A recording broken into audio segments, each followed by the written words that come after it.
सभी को नमस्कार। मैं Rajesh Lakhira, assistant professor chemistry, government college. आज अपना टॉपिक है इंटरहेलोजन यौगिक। तो इंटरहेलोजन यौगिक का अर्थ है कि हेलोजन हेलोजन के साथ क्रिया कर कर जो कंपाउंड बनाता है उसे इंटरहेलोजन यौगिक कहते हैं। जैसे मान लो कि एक हेलोजन को अपने ए से कहें, दूसरे हेलोजन को बी से कहें, तो सबसे पहले प्रकार के इंटरहेलोजन यौगिक बन सकते हैं ए बी टाइप के। ए बी प्रकार के कैसे? जैसे मान लो इसके एग्जाम्पल के तौर पर अपने देखें कि आई सी एल है, आई बी आर है, आई एफ है, सी एल एफ है। तो इस प्रकार से जो कंपाउंड बनेंगे तो वो क्या है? इंटरहेलोजन यौगिक है। इसके अलावा यानी कि अपने को देखो कि हेलोजन होते हैं कि फ्लोरीन, क्लोरीन, ब्रोमीन और आयोडीन। फ्लोरीन आकार की दृष्टि से देखें तो इधर जाने से आकार बड़ा होता है। इलेक्ट्रोनेगेटिविटी देखें इसकी, EN देखें तो फ्लोरीन की विद्युतीनता 4 होती है, क्लोरीन की 3 होती है, ब्रोमीन की 2.8 होती है, आयोडीन की 2.5 होती है। तो ये होती है इलेक्ट्रोनेगेटिविटी यानी कि विद्युत ऋणता। तो अपने कोई भी कंपाउंड लिखा जाता है उसमें की खास बात ये होती है कि कम विद्युत ऋणी को पहले लिखा जाता है और अधिक विद्युत ऋणी को बाद में लिखा जाता है। और अंतर हेलोजन यौगिकों के बारे में अपने ऐसे भी कहते हैं कि फ्लोरीन का आकार छोटा, क्लोरीन का आकार थोड़ा बड़ा, ब्रोमीन का आकार और बड़ा, आयोडीन का आकार बहुत बड़ा, यानी कि FClBrI। फिर कल बाहर आई तो इधर जाने से आकार भी बड़ा होता जाता है, विद्युत ऋणता है वो इधर जाने से नीचे जाने से क्या होती जाती है? कम होती जाती है। ऐसे है कि फिर कल बाहर आई, ये छोटा है, मोटा है और मोटा है, बहुत मोटा है। ऊपर से नीचे जाने पर आकार बढ़ता है यानी कि साइज है वो इंक्रीज होती है, लेकिन विद्युत ऋणता कम होती है। इसकी विद्युत ऋणता 4 है और इसकी 3 है, 2 पॉइंट। तो नीचे जाने पर EN तो क्या होती जाती है? कम होती जाती है। तो अपने लिखने का तरीका ये होता है कि कम EN वाले को पहले लिखा जाता है, अधिक EN वाले को बाद में लिखा जाता है। या अपने हेलोजनों में कहीं मोटे को पहले और छोटे को बाद में। तो मोटा छोटा, मोटा छोटा, मोटा छोटा, मोटा छोटा, ऐसे कि FClBrI। तो आप कंपाउंड बनाओ तो I के साथ F आ सकता है, I के साथ मैं F लिख दूं पहले, और I के साथ Cl लिख दें, I के साथ Br लिख दें, तो ये I के साथ हो गई। इसके बाद में अपने देखें Br के साथ Cl आ सकता है, Br के साथ F आ सकता है और Cl के साथ F आ सकता है। तो ये AB टाइप के इतने कंपाउंड हैं, inner halogen inter halogen compound है वो बन सकते हैं। इसी प्रकार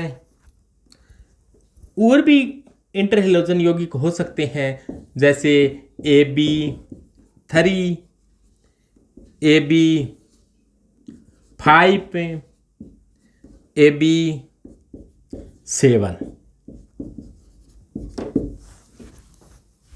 AB3 का अर्थ है कि एक हेलोजन के साथ, जैसे BrF3, इसका मतलब है ब्रोमीन के साथ 3 फ्लोरीन जुड़ गए, ClF3, IF3, यानी कि एक हेलोजन के साथ 3 छोटे हेलोजन जुड़ जाए। बड़ा हेलोजन एक है, इसके साथ 3 छोटे जुड़ जाए। इसके अलावा BrF5, IF5 और AB7 केवल I का आकार बड़ा है और F छोटे, केवल एक ही बनाता है। तो इस प्रकार से इनर हेलोजन यौगिकों की आपको थोड़ा एग्जाम्पल बताया ताकि थोड़ा अपने दिमाग में आइडिया उत्पन्न हुआ कि इंटर हेलोजन यौगिक क्या है। तो सबसे पहले अपने बात करते हैं AB टाइप के इंटर हेलोजन यौगिक की। कि ए बी टाइप के इंटर हेलोजन यौगिक का निर्माण कैसे हो सकता है। तो निर्माण के लिए सबसे पहला निर्माण आप कर सकती हो कि हेलोजन की क्रिया हेलोजन के साथ करवा दी जाए, यानी कि जैसे इसका निर्माण करना है, जैसे आई और एफ का निर्माण करना है तो आयोडीन की क्रिया फ्लोरीन के साथ, आयोडीन और फ्लोरीन को एक साथ गर्म करें तो क्या बन जाएगा, 2IF बन जाएगा। इसी प्रकार से मान लो कि क्लोरीन और फ्लोरीन को गर्म करो तो क्या बन जाएगा, 2ClF बन जाएगा। तो इस प्रकार से सामान्य तरीके से इन दो को मिलाकर अपनी गर्म कर दें तो क्या बन जाता है, AB टाइप का इनर हेलोजन यौगिक बन जाता है। जैसे आयोडीन को और ब्रोमीन को एक साथ मिलाकर गर्म किया तो क्या बना, 2IBr बना। तो इनका निर्माण बड़ा ही सरल काम है कि सबसे पहले AB प्रकार के कंपाउंड की बात कर रही हैं अपनी, बाकी को क्रम वाइज बात करते जाएंगे। तो AB कंपाउंड का निर्माण के लिए इन दोनों को मिलाकर और गर्म कर दिया जाए। अब इसका हाइब्रिडाइजेशन की बात करें, AB प्रकार का है, जैसे मान लो IF ही है, इनके बारी कक्षा में 7 इलेक्ट्रॉन है, तो संयोजकता कोष में इलेक्ट्रॉन 7 हैं, एक बंद 1 है, तो कितना हो गया, 4 मान आया है। इसका मतलब हाइब्रिडाइजेशन क्या है, sp3 हाइब्रिडाइजेशन है। किसका sp3, इस हाइब्रिडाइजेशन परमाणु का होता है, न कि अणु का। इस परमाणु का भी sp3 हाइब्रिडाइजेशन है, जिसका भी क्या है, sp3 हाइब्रिडाइजेशन है। यानी कि इन दो परमाणु ही है AB टाइप में, तो A का भी sp3 हाइब्रिडाइजेशन होगा और B का भी sp3 हाइब्रिडाइजेशन होगा। ज्योमेट्री की बात करें, बाकी तो लोन पेयर है, तो इसकी ज्योमेट्री कैसी है, एक ही बंध है, तो जिसके एक ही बंध होता है ऐसी ज्यामिति को कहा जाता है रेखीय, यानी कि लीनियर ज्योमेट्री है। तो ये तो था AB टाइप के इंटर हेलोजन यौगिक। तो AB3 टाइप के इंटर हेलोजन यौगिक यानी कि बड़ा हेलोजन एक है जबकि उसके साथ 3 छोटे हेलोजन जुड़े हैं। जैसे मान लो आयोडीन बड़ा हेलोजन आ गया और आयोडीन के साथ मान लो या तो फ्लोरीन जुड़ जाए या क्लोरीन जुड़ जाए, ब्रोमीन का आकार बड़ा हो जाता है। और ब्रोमीन है उसके साथ 3 फ्लोरीन जुड़े हो, क्लोरीन के साथ 3 फ्लोरीन जुड़े हो, तो ब्रोमीन के साथ 3 क्लोरीन नहीं जुड़ सकते क्योंकि क्लोरीन का आकार भी बड़ा हो जाता है। तो ये इसकी एग्जाम्पल है। इनको आप बनाओगे कैसे, जैसे मान लो ICl3 बनाना चाहते हो, आप लोग ICl3 बनाना चाहते हो, तो आयोडीन और Cl को इस प्रकार से ले लो कि आयोडीन व Cl है, उनको एक साथ मिलाकर Cl को अधिक, Cl की मात्रा ज़्यादा लेनी है, अधिक्य में लेनी पड़ेगी Cl को, और इनको गर्म कर दो तो क्या बन जाएगा, ICl का निर्माण हो जाएगा। या फिर आप ऐसे कर सकते हो कि ICl पहले से ही हो, कोई ये AB टाइप का इंटर हेलोजन यौगिक हो और इसकी क्रिया करा दी जाए क्लोरीन के साथ, तो क्लोरीन इसके साथ क्रिया कर क्या बना लेगा, ICl3। तो ये हो जाएगा इंटर हेलोजन। AB3 प्रकार के इंटर हेलोजन यौगिक का निर्माण है वो बहुत ही सरल काम है, या आप सीधा संयोजन करा सकते हो, या फिर कोई AB टाइप का इंटर हेलोजन यौगिक है उसकी क्रिया और हेलोजन के साथ कराकर हेलोजन की संख्या बढ़ा सकते हो। इसका हाइब्रिडाइजेशन सैप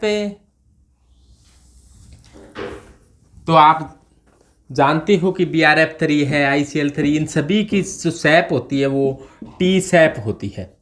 ऐसा आपने VSEPRT में पढ़ा, वैलेंस सेल इलेक्ट्रॉन पे रिपल्सन थ्योरी, जिसको सिज्विक व पावेल ने दिया था और गिलेस्पी व नाइहोम ने इसमें संशोधन किया था, उसके अंदर पढ़ चुके हो। फिर भी आपको थोड़ा शॉर्ट में मैं बता देता हूँ ताकि ये आपके दोबारा से रिपीट हो जाए।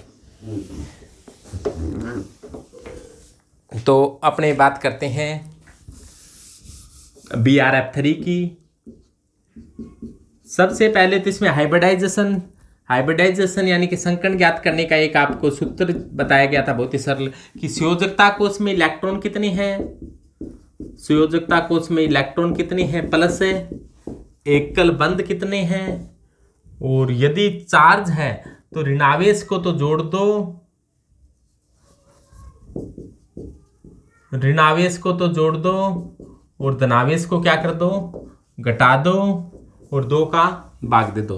तो संयोजकता कोष हेलोजनों के संयोजकता कोष में इलेक्ट्रॉनों की संख्या होती है 7। हेलोजन एकल बंध बनाती हैं तो एकल बंध है 3, 7 3 10, 10/2 5 और 5 आ गया, इसका मतलब 5 ही कक्षक पार्टिसिपेट करेंगे। एक ऐसा आ गया 3p आ गए, 3 और 1 4, तो डी कितने आएगा 1, तो हाइब्रिडाइजेशन होगा sp3d। इसके बाद में ब्रोमीन का इलेक्ट्रॉनिक विन्यास लिख दो। ब्रोमीन का इलेक्ट्रॉनिक विन्यास लिखना भी बहुत सरल काम है। अपने को ब्रोमीन का नहीं आता तो कोई बात नहीं, fluorine chlorine bromine iodine. Fluorine का एटॉमिक नंबर 9 जानते हो आप, तो इसका इलेक्ट्रॉनिक विन्यास क्या होता है कि 1s2, ये हीलियम निष्क्रिय गैस होती है इससे पहले, 1s2 2s2 2p5 होता है। तो इसका 2s2 2p5 है तो इसका क्या होगा 3s2 3p5 होगा और इसका क्या होगा 4s2 4p5 होगा। इलेक्ट्रॉनिक विन्यास सेम रहता है, बस आगे वाली संख्या बढ़ रही है। यहाँ पर 2 थी, यहाँ पर 3 आ गई, यहाँ पर 4 है, 2 3 4। तो यहाँ पर क्या आ गया, इसका इलेक्ट्रॉनिक विन्यास होता है 4s2 4p5 4d। डी में कोई इलेक्ट्रॉन है नहीं, 4f में भी कोई इलेक्ट्रॉन नहीं है, तो अपने एफ तक तो जाना ही नहीं है क्योंकि हाइब्रिडाइजेशन में डी आ रहा है, एफ आ ही नहीं रहा है। तो ये एफ लिखो तो लिख दो, नहीं लिखो तो कोई खास बात नहीं।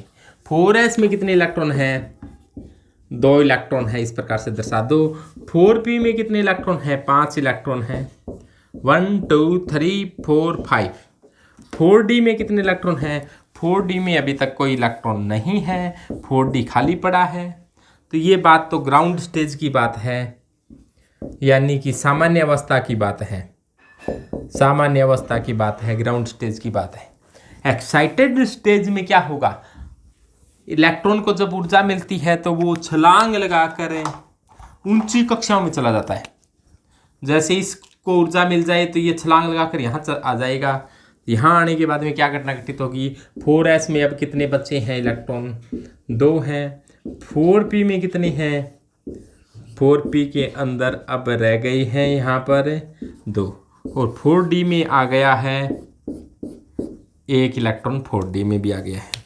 जब हाइब्रिडाइजेशन बढ़ेगा तो 4d, तो 1s अपने देखो 1s 3p और 1d, 1s 3p और 1d, तो यहाँ तक हाइब्रिडाइजेशन में पार्टिसिपेट करेंगे। तो एक 4d का आ गया, तो 1s आ गया, 1 2 3p काम आ गए और 1d काम आ गया। तो हाइब्रिडाइजेशन देखो 1s 3p और 1d, तो क्या हो गया sp3d हाइब्रिडाइजेशन हो गया। तो sp3d हाइब्रिडाइजेशन हो गया।